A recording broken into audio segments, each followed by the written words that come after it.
మున్సిపాలిటీస్లో మొత్తం కూడా మీ గ్రాంట్ రావాల్సింది వ్యాపార సంస్థలు కానీ ఇండస్ట్రీస్ కానీ అవన్నీ కూడా లేఅవుట్లకు సంబంధించి కానీ తప్పకుండా వసూలు చేసుకోవాలి. దానితో రాష్ట్ర ప్రభుత్వం ఇచ్చే నిధులు, అక్కడ ఉండే స్థానిక ఎమ్మెల్యే ఇచ్చే నిధులు, మినిస్టర్గా నా వంతు నల్గొండ జిల్లా మినిస్టర్గా నా వంతు కూడా ముఖ్యమంత్రి గారి దగ్గర మీ మున్సిపాలిటీకి సంబంధించిన సమస్యలు ఇప్పుడు మిర్యాలగూడ బైపాస్ రోడ్డు ఉంది, వాళ్ళు కోర్టు పోతే నిన్న మీటింగ్ లో కూడా సీఎం గారు మేము రివ్యూ చేసుకున్నాం ఏ విధంగా ప్రతి కాంట్రాక్టర్ చేయాలి.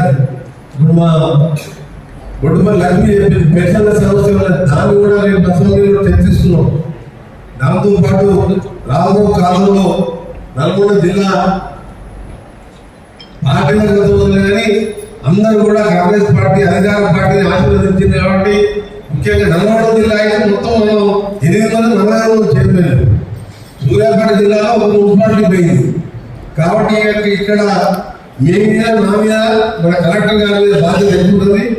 తప్పకుండా మీ అందరికీ కూడా మళ్ళీ మాటిస్తున్నా, మీరు ఎప్పుడు ఎవరు ఆపదలో ఉన్నా ఇప్పుడే మన డిటిసి గారు చెప్పారు ముఖ్యమైన విషయం. నేను వారం రోజులకే చూస్తున్నాను.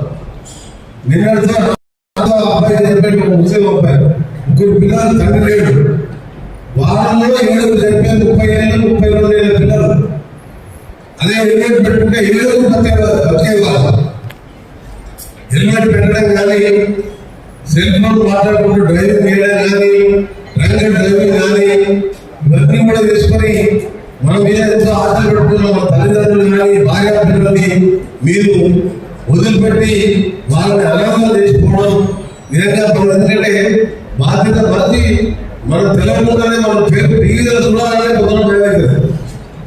ఆటకి పోయి లారీకి పోయి నలుగురు అక్కడికక్కడే తిరుగుతుండవచ్చు.